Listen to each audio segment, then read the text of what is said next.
toi, Seigneur. Nous appelons le prédicateur de cet après-midi, l'évangile d'Israël. Quand il s'approche, on applaudit encore une fois de plus pour notre Dieu. Amen. Je bénis toutes les communautés qui croient en Jésus-Christ.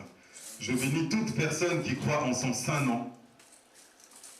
Et je bénis ce jour qui nous a été, avant même qu'il ne commence sa mission. En fait, Moïse avait déjà accompli, symboliquement, et avait déjà réussi, était déjà dans la victoire par rapport à tout ce qu'il devait faire. Lui ne le savait pas. Mais en fait, pour Dieu, tous ces moments étaient des moments de vérité, des épreuves. Le jour où Moïse a réussi à traverser, à descendre le Nil, il avait déjà marché avec le peuple de Dieu, les pieds à sec sur la mer Rouge. Le jour où Moïse réussit, où il tue cet Égyptien, oppresseur du peuple d'Israël, ce jour-là, Moïse, sans le savoir, a déjà fait tomber Pharaon. Le jour où il se retrouve dans le désert, à défendre les filles du prêtre Madian, les 7 filles du prêtre Madian, et à leur apporter de l'eau à leur bétail, ce jour-là, Moïse est déjà dans la mission où il va plusieurs années plus tard se mettre à défendre le peuple d'Israël et aussi à lui apporter de l'eau, ça veut dire de la vie. Mais vous allez me dire, nous sommes à Pâques. Pourquoi revenir sur l'histoire de Moïse, une histoire qui s'est passée il y a 1500 ans avant Jésus-Christ? Je reviens sur l'histoire de Moïse, parce que, une fois de plus, comme nous l'avons vu, les petits actes que Moïse a posés à son échelle personnelle, Dieu les a reportés à une plus grande échelle sur tout un peuple. Parce qu'aujourd'hui, l'histoire de Moïse, elle est terminée. Nous savons exactement où elle a commencé et jusqu'où il a emmené ce peuple. Mais si nous le regardons bien, nous pouvons comprendre le travail que Jésus a à faire avec son peuple. Parce qu'il fait exactement la même chose, mais à une autre échelle. Pas? Amen? Est-ce qu'il y a un peuple qui me suit? Amen. Nous ne vivons plus au temps de Moïse. Ce que je veux vous dire, peuple béni, c'est que si vous constatez tout ce que Jésus a fait, à titre, je dirais, individuel, de même que Moïse, tout ce qu'il a fait, il le fera à titre global, mondial, pour tout le peuple qui se réclamera de lui. Vous savez, du temps de Pharaon, les gens, les Israélites qui étaient prisonniers en Égypte, il leur semblait impensable, mais impensable de pouvoir sortir un jour d'Égypte. Le rapport de force entre eux, petits esclaves, et le Pharaon était scandaleux. Pharaon avait tout pour lui. Ces gens-là, ça faisait combien? 420 ans qu'ils étaient sous cette oppression de Pharaon. Et pour eux, c'était tout simplement impensable, inimaginable de penser qu'un jour ils pouvaient sortir de cette servitude. Inimaginable. Les enfants naissaient, grandissaient, mouraient, et avaient d'autres enfants qui eux-mêmes ne se voyaient pas autrement que de vivre dans cet esclavage. De même que nous, aujourd'hui, nous n'imaginons pas pouvoir sortir de l'esclavage dans lequel nous sommes. Quel est-il? Celui de la maladie. Et je peux vous dire ici qu'à titre individuel, Jésus a relevé le malade. Parce que c'est ce qu'il fera pour tout son peuple. Quel est-il, cet esclavage? Celui de la paralysie, celui du démon. Jésus a relevé les gens. Il a dit aux apôtres de Jean, allez leur dire que les aveugles voient, que les sourds entendent, que les paralysés marchent à nouveau. Et tout ce que Jésus a fait de façon, je dirais, symbolique. Je dis symbolique, même si ce sont des milliers de gens qui ont été guéris. Il ne l'a pas fait uniquement pour eux. Ça ne va pas s'arrêter uniquement pour eux. Pas plus que ce que Moïse a fait ne s'est arrêté pour sa propre vie. Je vous ai dit que c'était inimaginable pour eux de sortir d'Égypte. Mais ça va même plus loin. Le jour où enfin ils arrivent à sortir de cette Égypte, il n'y avait pas un autre moyen de sortir de l'esclavage que de marcher derrière Moïse. Il n'y avait pas un autre moyen de sortir de l'esclavage du temps de Moïse que d'accepter Moïse comme Seigneur et comme Sauveur. Il n'y avait pas un autre moyen, je vous le dis, de quitter l'esclavage et de quitter le monde qui était l'Égypte sans marcher dans la suite de Moïse. Pas plus qu'aujourd'hui, bien-aimés.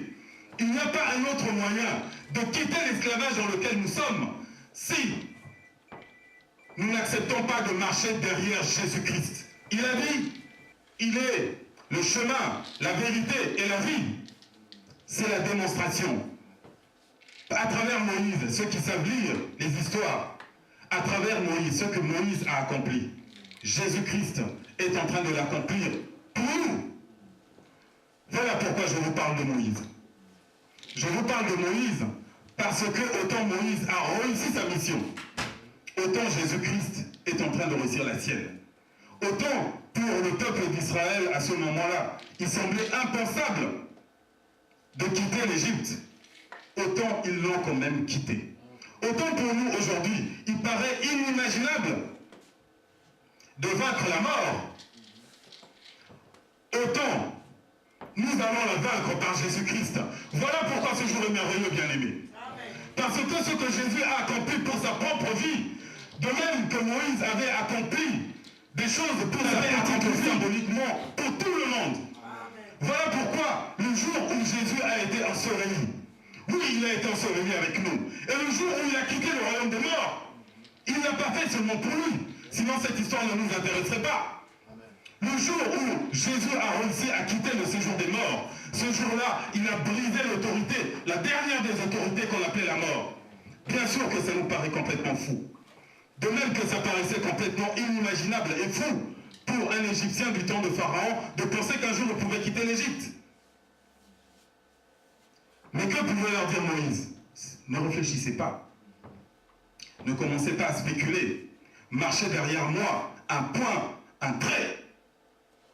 Et voilà ce que je peux te dire, bien-aimé. Jésus est venu renverser les autorités. Il a renversé les autorités de la maladie. Et nous l'avons vu. Et nous l'avons vu. Le nombre de personnes qui étaient là, bloquées, infirmes, pendant des années. Il a renversé ces autorités. Une seule chose, une seule parole. Et la parole s'accomplissait. Et la santé revenait. Et les yeux venaient. Et les oreilles entendaient à nouveau.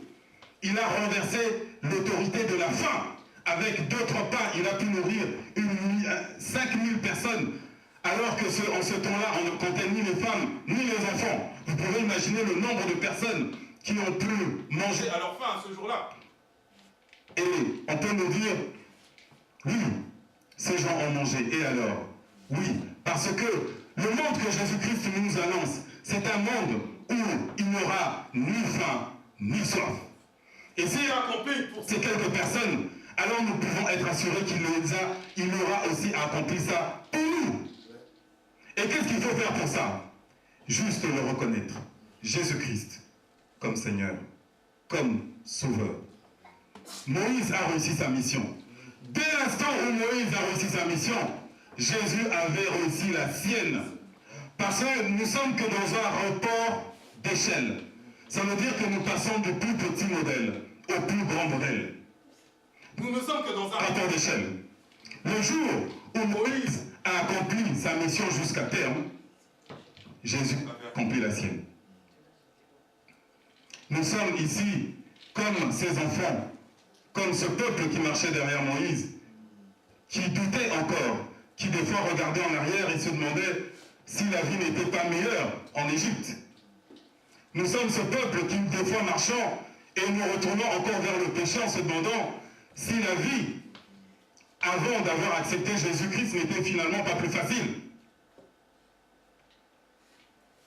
Mais de même que le peuple israélite a été sorti d'Égypte et qu'il a pu bénéficier de la terre promise, la terre promise que Jésus nous promet est une terre promise d'une toute autre nature. La terre promise que Jésus-Christ nous promet est une terre promise ou pour comprendre cette terre promise, voilà pourquoi je vais vous parler des détails. Il faut envisager cette terre promise avec tous les prodiges que lui a accomplis, à titre individuel pour certaines personnes, et le dire que c'est la promesse pour la multitude. Ça veut dire que la terre promise qu'il te promet, c'est une terre où règne la vie et Jésus ne ment pas. Ou de même qu'il a pu relever la personne qui était liée pendant des années et des années à la maladie, à l'infirmité, et relever Lazare qui était emprisonné par les chaînes de la mort. C'est une terre promise qu'il promet à toutes les personnes qui croient qu'il est le Seigneur et le Sauveur. La terre promise qu'il a pu réaliser pour la fille de Jairus, simplement en la relevant avec le fameux Tabitha Koum. Cette terre promise, il la promet pour chacune des personnes qui croient en son nom. De même qu'il a pu réussir, lui, de quitter les chaînes de la mort. Nous pouvons aujourd'hui, en ce jour de Pâques, croire que ce jour est une victoire qui est une victoire commune. Amen. Ce jour de Pâques est une victoire sur nous tous, sur la mort. Amen. Ce jour de Pâques est un jour où Jésus-Christ est venu nous rappeler, bien-aimés, tout comme moi, je vais vous relever de la mort. Bien-aimés, tout comme moi, vous allez quitter la mort. J'ai déjà parlé. Et la victoire, elle est certaine. Vous savez pourquoi elle est certaine? Parce que les choses sont déjà accomplies. Les choses sont déjà accomplies. Ce que nous vivons ici, match, comme on dit en lingala, match et sebetama. Match et sebetama, en fait. Le match est déjà joué. Et il y a encore des gens qui arrivent à miser sur la mauvaise équipe. Et voilà pourquoi je vous dis le match est joué. Sur des petites choses, sur des petits détails, vous regardez la vie de Jésus et chaque chose qu'il a accomplie. Ce sont des choses qui sont pour nous des promesses. Voilà pourquoi la Bible n'est pas un livre d'histoire. On nous regarde, on nous dit, mais oui, il a guéri tel et tel. Et alors, en quoi ça vous concerne? Ça nous concerne. Jésus n'est pas un frimeur qui a quitté le ciel pour montrer aux gens ce qu'il est capable de faire. En chaque guérison, en chaque bénédiction, il est venu pour renverser les autorités. Et il les renverse. Nous devons y croire, bien-aimés. Est-ce que le chemin des enfants d'Israël était facile derrière Moïse? Non. Est-ce que notre chemin pour quitter l'Égypte céleste est facile? Pas plus que ça ne l'a été pour les enfants d'Israël. Mais la victoire est certaine. Le cap est donné par le maître de la vie et nous n'avons qu'à marcher derrière lui. Rien de plus. Nous n'avons qu'à croire qu'en dehors de lui, il n'y a pas d'autre chemin. Il n'y en a tout juste pas, bien aimé. Il ne faut pas penser que nous le disons juste pour nous rassurer nous-mêmes. Regardons même dans l'histoire. Regardons Moïse. Il n'y avait pas d'autre moyen d'arriver en terre promise si ce n'était d'être avec lui. Nous tenons la victoire. Nous marchons derrière Jésus-Christ et nous pouvons nous réjouir de ce jour de Pâques. Nous pouvons dire à nos enfants, nous avons fait le bon choix pour vous. Nous avons fait le bon choix pour nous. Ne quittez pas ce Jésus-là. Vous pouvez le croire comme il l'a dit à Marthe. Celui qui croit en moi vivra, même s'il meurt. Bien-aimés, nous devons vivre,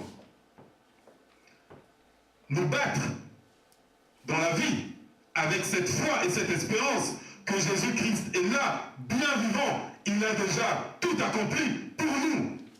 Nous devons même nous endormir un jour dans la mort, dans cette espérance certaine que puisque lui a été ressuscité, nous serons ressuscités. Puisque lui a vaincu, nous avons vaincu. Tout ce que lui a vaincu, nous l'avons déjà vaincu. Que Dieu vous bénisse.